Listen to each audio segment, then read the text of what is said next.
c'est pour une toute nouvelle vidéo et il s'agit de l'arrivée livresque du mois d'octobre, donc de tous les livres que j'ai reçus ce mois-ci.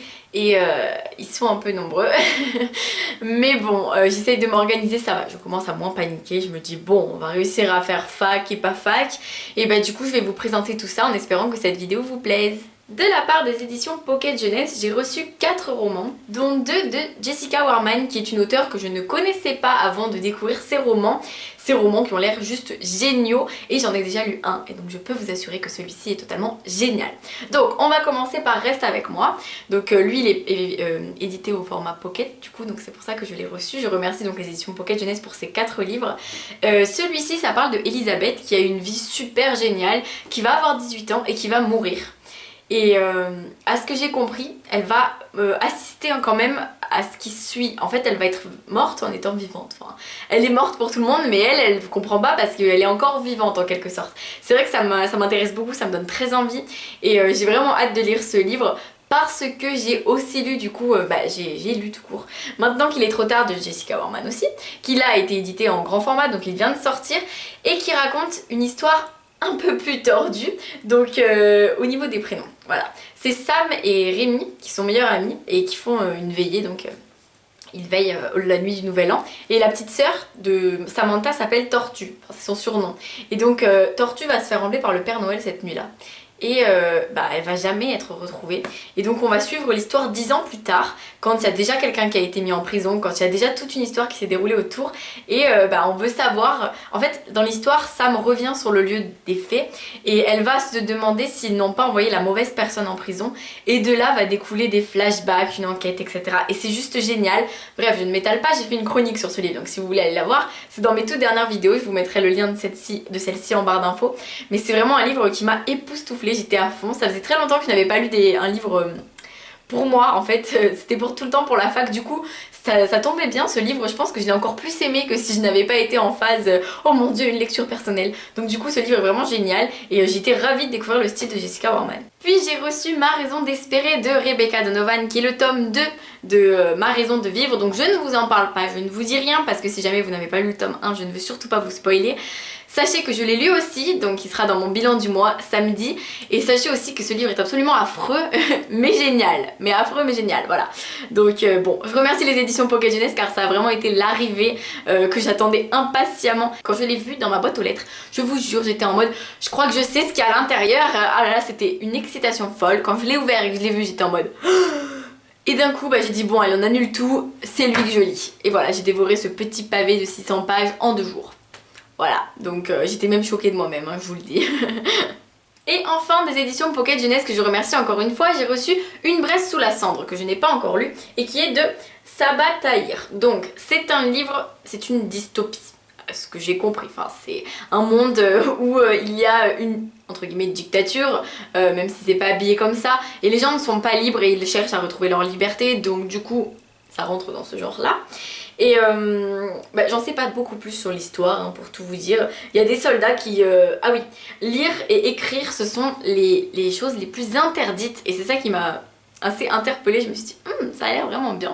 Et c'est vrai qu'il a l'air juste génial ce livre. Bon, il est assez gros, mais si j'ai réussi à dévorer Ma raison d'espérer, il n'y a pas de raison que je le dévore pas en... peut-être plus de 2 jours, mais bon voilà.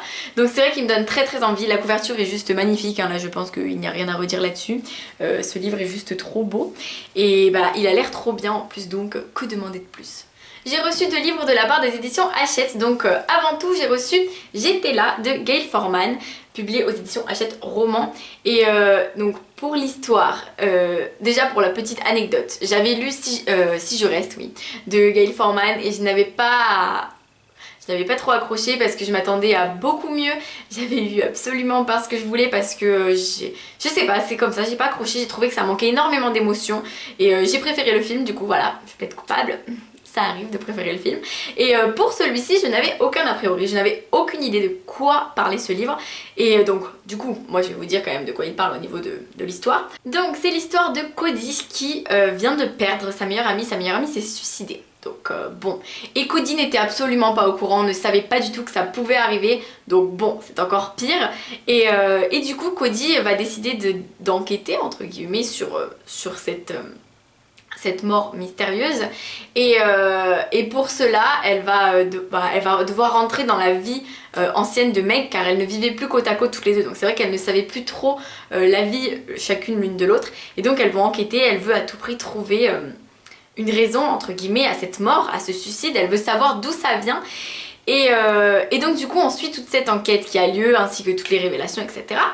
Et c'est vrai que, bref, je vous en dis pas plus, j'en parlerai dans mon bilan du mois car je l'ai déjà lu, mais je l'ai vraiment adoré parce que j'étais à fond, j'avais vraiment envie de savoir, j'avais vraiment l'impression que les indices s'ajoutaient les uns aux autres et que je pouvais moi aussi deviner, donc c'était juste génial.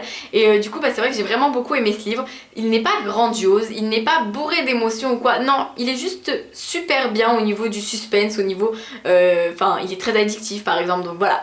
C'est pas un livre grandiose mais j'ai adoré, je vous en parlerai plus dans le bilan du mois. Et j'ai aussi reçu des éditions Hachette, le roman, oui c'est un roman, La Grande Guerre, qui est un livre inspiré par des objets emblématiques de 14-18, donc la Première Guerre mondiale, avec de nombreux auteurs, donc David Almond, John Boyne, Tracy Chevalier, Ursula Dubosarski, Timothée de Fontbelle, c'est pour ça que je l'ai demandé, hein, vous voyez. La fille pas du tout. Bon alors les autres auteurs je les connais pas mais alors lui ouais. Adèle Geras, A.L. Kennedy, Tania Liston, Michael Morpurgo, Marcus Sedgwick et Sheena Wilkinson. Donc voilà, c'est un livre qui est en version on va dire hardback, je ne suis très nulle avec ce vocabulaire donc n'hésitez pas à me corriger, mais en gros la couverture en carton trop belle et l'intérieur juste sublime avec des illustrations juste magnifiques. Les pages elles sont, vous savez le papier gras là, le papier comme pour les photos, enfin bref c'est juste un objet livre magnifique, mais vraiment c'est incroyable. Donc du coup je remercie beaucoup les éditions Hachette pour ce livre parce que vraiment il est magnifique et il est très très lourd aussi. Et du coup c'est des nouvelles qui ont été inspirées par des objets emblématiques de la Seconde Guerre mondiale. Chaque auteur crée une nouvelle autour d'un objet et j'ai vraiment hâte de découvrir ce livre, d'autant plus que je me rends compte que la Première Guerre mondiale finalement, même si je l'ai étudiée il y a fort longtemps en troisième, je ne suis pas très douée au niveau de celle-ci, je suis plus calée au niveau de la Seconde Guerre mondiale parce que j'ai l'impression qu'on en entend plus parler. Donc du coup c'est vrai que ça m'intéresse beaucoup de lire celui-ci et de découvrir plus de choses que je n'en sais sur la Première Guerre mondiale. J'ai reçu de la part des éditions Sarbacane 2 livres, dont un qui est en version totalement manuscrit, tout simplement parce qu'il sort en janvier 2016, donc du coup je ne vous en parle absolument pas. Il s'agit de Dans le désordre de Marion Brunet. C'est pour ma conférence de Montreuil le samedi matin, donc voilà pourquoi je l'ai reçu et voilà pourquoi j'ai très hâte de le lire, parce qu'il a l'air juste génial, parce que tous les livres des éditions Sarbacane sont géniaux. Donc du coup, lecture à venir très prochainement, mais chronique qui viendra très tard malheureusement et j'en suis désolée, mais la chronique sera pas postée avant début janvier quoi, donc voilà. Et du coup j'ai aussi reçu Dysfonctionnel d'Axel Sandre, qui est publié aux éditions Sarbacane dans la collection Exprime aussi, et ça raconte l'histoire de Fidèle qui grandit dans une famille dysfonctionnelle et donc bon, avec des parents qui sont vraiment pas comme les autres, et elle a 6 frères et sœurs. Et donc on va suivre un peu sa vie, surtout au niveau de l'adolescence. Et j'avoue que j'ignore un peu de quoi parle ce livre. J'avoue que les livres de Sarbacane de la collection Exprime, parfois je sais vraiment pas de quoi ils parlent, mais je plonge dans l'inconnu parce que j'ai très peu de risque d'être déçue. Vraiment. Donc du coup j'ai juste trop hâte de le lire parce que j'ai vu des avis tellement positifs que je me dis bon, faut vraiment que je le lise vite. Ce sera une de mes prochaines lectures, ça c'est sûr et certain. Oui, je découvre des choses. Et j'ai vraiment trop hâte de le découvrir si vous saviez. Et enfin les 2 derniers services presse que j'ai reçus. Alors il y a Les Clameurs de la Ronde d'Arthur Yasmine, publié aux éditions Carnet d'Art Édition, qui est un auteur qui m'a contacté afin de m'envoyer son recueil de poésie. Donc je l'ai reçu il y a 2 mois, hein. Je suis un peu lente en ce moment. Mais je sais que c'est le genre de livre qu'il faut que je lise vraiment quand j'en ai envie. Voire parfois que je lise un peu un petit poème par-ci, un petit poème par-là. Donc du coup je ne me presse pas, je me dis je vais prendre mon temps et le découvrir comme il se doit. Et j'espère que ça me plaira, en tout cas je remercie l'auteur pour sa confiance. J'ai aussi reçu Arena 13 de Joseph Delaney, publié aux éditions Bayard, tout simplement parce qu'il sera aussi à la conférence de samedi matin à Montreuil, donc du coup je dois avoir lu les œuvres. Il y a aussi Cœur Cookie qui est ici de Cathy Cassidy, mais bon lui il est à ma soeur donc je ne l'ai pas spécialement reçu donc je ne vous le présente pas. Du coup Arena 13 c'est un livre sur une arène où il y a souvent des combats qui qui ont lieu. Et bah en fait c'est tout ce qui est marqué dans le résumé, donc voilà, je n'en sais pas plus que vous. Mais c'est une dystopie, donc c'est Joseph Delaney qui a écrit la saga L'Épouvanteur. Et donc là du coup il s'essaye au genre de la dystopie, à voir si ça passe ou ça casse. J'espère que ça passe, hein. Et bah j'ai hâte de découvrir ce livre qui m'intrigue, oui c'est vrai. C'est fini pour les partenariats, voici donc du coup les derniers livres que j'ai achetés moi, mais c'est pas pour moi, c'est pour les cours. Il s'agit de 3 témoignages. Donc il y a N'aie pas peur de savoir de Yolande Mukagazana, publié aux éditions Robert Laffont, qui est un témoignage sur le génocide rwandais que j'ai déjà lu, dont je vous parlerai dans le bilan du mois de samedi. Et donc c'est un témoignage sur un génocide qui est assez peu connu finalement, j'avoue que je n'en avais même jamais entendu parler, donc c'est pour vous dire à quel point c'est un génocide qui n'est pas mis en avant, sûrement parce que la France a ses raisons de ne pas le mettre en avant. Bon ça on y viendra plus tard dans le bilan du mois, mais du coup c'est un livre c'est un témoignage d'une femme qui a perdu son mari, ses 3 enfants dans ce génocide, et qui raconte comment elle s'en est sortie. Et donc la moitié est sur même les 3/4 du livre sont vraiment sur le génocide lui-même, et ensuite elle avait écrit un premier roman, La mort ne veut pas de moi, et en fait ça c'est une reprise de ce roman avec ensuite les difficultés qu'elle a pu connaître pour publier son roman. Donc c'est vraiment un roman qui dénonce, mais j'en parlerai plus samedi, et j'en parlerai encore plus dans une vidéo que je vous ferai à propos de ces 4 témoignages sur les génocides que j'ai à lire pour mon cours sur le génocide justement. J'ai du coup aussi reçu Le Wagon d'Arnaud Rickner, publié aux éditions La Brune, qui lui est un témoignage entre guillemets, car la personne qui a écrit ce livre n'était même pas née quand il y a eu la Seconde Guerre mondiale, mais il a recueilli des propos, et donc c'est un livre qui raconte un des derniers convois, un des derniers trains à partir vers les camps, et donc ça raconte la vie d'une personne à l'intérieur, sachant que cette personne est fictive. Mais elle est fictive, mais au final, ce qu'elle a vécu, beaucoup de personnes l'ont vécu, donc on peut tout de même la prendre pour une personne à part entière, sans penser au côté vrai ou faux de l'histoire. Et enfin, j'ai acheté L'écriture ou la vie de Georges Semprin, publié aux éditions Folio. Celui-ci je ne l'ai pas encore lu, c'est le dernier qu'il me reste à lire.